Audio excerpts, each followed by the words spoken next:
We now know who is behind the ballot issue to give the Aurora mayor more power. And since it's been a secret this whole time, I better whisper it. Come here. Now just a little bit closer.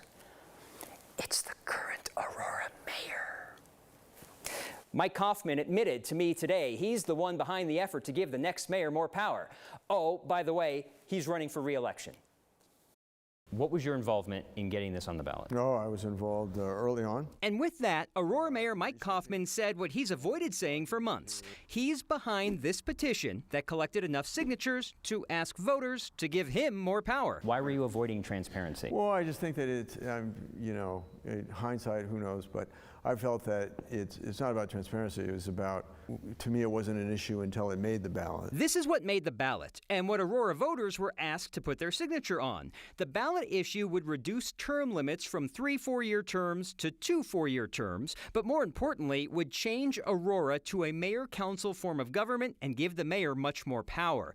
These petitions needed just more than 12,000 signatures and got just more than 12,000 signatures, though we've heard from several who feel duped that they were only told about the term limits and not the mayor power grab. What do you have to say about the people who feel they were misled into signing something they didn't know they were really signing? Well, I'm certainly sorry if they felt that way. I mean, at the end of the day, there's got to be some responsibility on whoever signs it. I mean, I don't sign petitions unless I read the summary. Voters have been in my opinion, hoodwinked. They've been told this is about term limits when it's really not. Council members in Aurora already have term limits. While this does lower that from 12 years to 8 years, it is a drop in the bucket in terms of the total change that's happening here. Aurora Councilman Curtis Gardner is normally on the same side as Kaufman. We agree 90% or more of the time, yeah. He is pushing 2 changes in Aurora. One, to make it a crime to be deceptive when gathering signatures, and to limit ballot issues to one topic. He also sees this as an issue beyond Kaufman. Even if this were to pass, and if Mike Kaufman were to be elected,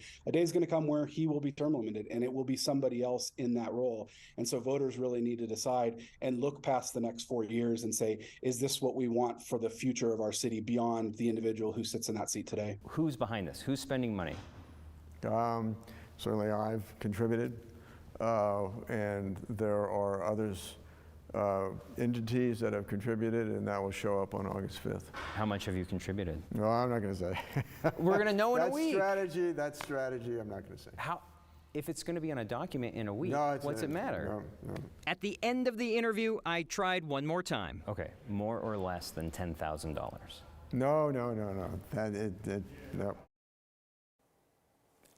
I want to say that sounds like it's more. I don't know. The city is allowing people a way to petition their signature off the petitions. For those who feel like they signed something else, they can contact the city to have their signature no longer counted. The ballot issue made it with 181 signatures to spare. My extended conversation with Kaufman is on the next YouTube channel, where he tells me he wants all his administration to stay even if he had more power, including interim police chief Art Acevedo.